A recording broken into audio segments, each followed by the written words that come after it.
ধুবুৰী চক্ৰ বিষয়াৰ কাৰ্যালয়ৰ লাটমণ্ডল হাকিমে কাকো নকৰে কেৰে লাটমণ্ডল বুলি যি মন যায় তাকে কৰে এজন বিতৰ্কিত লাটমণ্ডল হাকিম অতীন চৰকাৰে দুৰ্নীতিৰ বাতৰি পাছতো লাটমণ্ডলগৰাকীৰ বিৰুদ্ধে ব্যৱস্থা গ্ৰহণ নকৰে ধুবুৰী চক্ৰ বিষয়াৰ কাৰ্যালয় কাৰ আশীৰ্বাদত পুষ্ট এজন দুৰ্নীতিপৰায়ণ লাটমণ্ডল হাকিম অতীন চৰকাৰ ধুবুৰী চক্ৰ বিষয়াৰ কাৰ্যালয়ৰ নীৰৱ ভূমিকাই ৰহস্যজনক চিন্তিত হৈ পৰিছে সাধাৰণ ৰাইজ টকা নিদিলে কাম নকৰে এজন লাটমণ্ডল হাকিমে টকাৰ বিনিময়ত ধুবুৰীত এজনৰ মাটি আনজনৰ নামত বাটোৱাৰা কৰাৰ গুৰুতৰ অভিযোগ লাটমণ্ডল হাকিম উদ্দিন চৰকাৰৰ বিৰুদ্ধে বাতৰি সম্প্ৰচাৰৰ পাছতে উল্টা বেলেগৰ সৈতে স্পষ্টীকৰণী ঘটনাৰ পৰা ফালৰি কটাৰ চেষ্টা এজন দুৰ্নীতিপৰায়ণ লাটমণ্ডল হাকিম উদ্দিনৰ ধুবুৰী ঝগড়াপাৰ তৃতীয় খণ্ড গাঁৱৰ 440 নং পত্ৰাৰ 1150 নং ডাগৰ 4 কঠা 13 লেচা মাটিৰ প্ৰকৃত পত্ৰাদাৰৰ লগত যোৱা 6 নৱেম্বৰত অবৈধভাৱে ফয়জুল হক জিয়াউল ইছলাম আৰু ৰেজাউল আলমৰ নামত নাম জাৰি কৰি দিয়াৰ গুৰুতৰ অভিযোগ সেই সংক্ৰান্তত ভুক্তভোগী পত্ৰাভুক্তসকলে ধুবুৰীৰ ৰাজহ চক্ৰ বিষয়াক অৱগত কৰা 11 নৱেম্বৰত অবৈধভাৱে নাম জাৰি হোৱা নাম কৰ্তন কৰি দিয়ে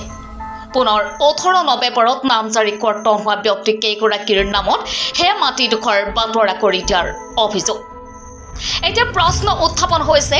নাম জাৰি নথকা ব্যক্তিৰ নামত কেনেকৈ মাটি বাটোৱাৰা কৰি নতুন ডাগৰ পত্ৰা কৰি দিয়ে লাটমণ্ডল হাকিম উদ্দিন চৰকাৰে এই বাতৰি পৰিৱেশন হোৱাৰ পাছতো কেৰেপ নকৰে লাটমণ্ডলগৰাকীয়ে এই পৰ্যন্ত ভুক্তভোগীৰ সমস্যাৰ সমাধানৰ প্ৰতি গুৰুত্ব নাই লাটমণ্ডল হাকিম উদ্দিনৰ ইয়াকে লৈ সচেতন মহলত তীব্ৰ প্ৰতিক্ৰিয়াৰ সৃষ্টি হৈছে ধুবুৰীৰ পৰা আশৰাফুল আলমৰ ৰিপৰ্ট লাইভ আছাম 24 আমাৰ নাম নজৰুল হক ঝগড়াপাৰ পাৰ্ট 3 কিমান ডাগৰ মাটি আছে 1150 ডাগৰ মাটি কি আছে ডাগৰ মাটি আমাৰ মাটি আমাৰ বাপ দাদা সম্পত্তিৰ মাটি আমি ইমান দিন কৰি খেয়ে আছিলো তাৰ পিছত এইটো মাটিটো মই আমাৰ এই হাকিম মণ্ডল যে আছে হাকিম মণ্ডল বেলেগৰ পৰা পইচা লৈ কেনে বেলেগৰ নাম সোমাই দিছে কাৰকাৰ নাম সোমাই দিলে জিয়াউল হক ফয়জুল হক আৰু ৰেজাউল ইছলাম মানে এনওসি নিদিয়াকৈ টকা লৈ পেলে তাৰ নামত নামজাৰি কৰি দিছিল তাৰ পিছত নামজাৰিটো কৰ্তন কৰা হৈছিল আমি হাকিমৰ তাতে পইচা দি কৰ্তন কৰি দিছো নামটো কৰি দিছো তাৰ পিছত আৰু নামজাৰি নোহোৱাকৈ পইচা লৈ কিনে কি কৰিছিল বাটোৱাৰা কৰি দিছিল এই বাটোৱাৰা আপোনালোকৰ মাটি কোনো অংশীদাৰ হয় নেকি নাই নাই কোনো অংশীদাৰ নাই কোন মানুহ আছিল এইবোৰ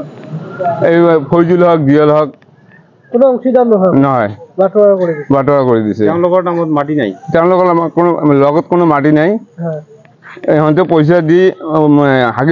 হাকিমক পইচা দি মানে বাটোৱাৰা কৰি নিছিল আসলে কি আপোনালোকে টকা পাতি দিছে নেকি আমি টকা দিছো আমার প্রত্যেক মাটি আমার নিজের মাটি আমি টকা দিছো কাম করছে তুই টকা নিদিলে কাম নকৰে এনেকুৱা করছে এটা কি রাবে যাও এটা আমাক বিচার লাগে আপনার মাটিখিনি ঘুরাই লাগে আমার মাটিখিনি ঘুরাই লাগে ঘুরাই বিচারি মোর নাম মহর আলী ঘর ঝগড়াপার তৃতীয় খণ্ড কি হৈছে কওকচোন আপোনাৰ মাটিডোখৰ মোর মাটি আছে ইয়াত মোর মাটি এইখানে আছে মোর বাপ দাদা 14 পুরুষের মাটি এইটো মোর ডকুমেন্ট আছে এই মাটিটা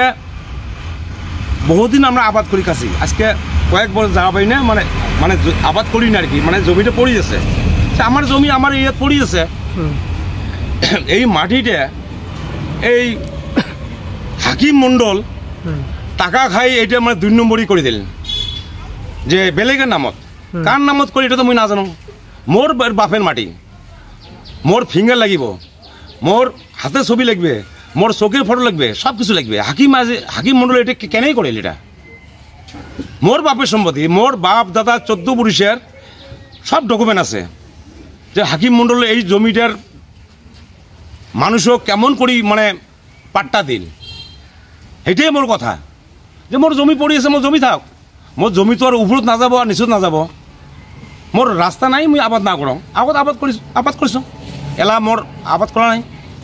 এটা হাকিম মণ্ডল এটা কৰিল এইটো মোৰ বিচাৰ লাগে মোৰ এটি হেমন্ত বিশ্ব শৰ্মাক মোৰ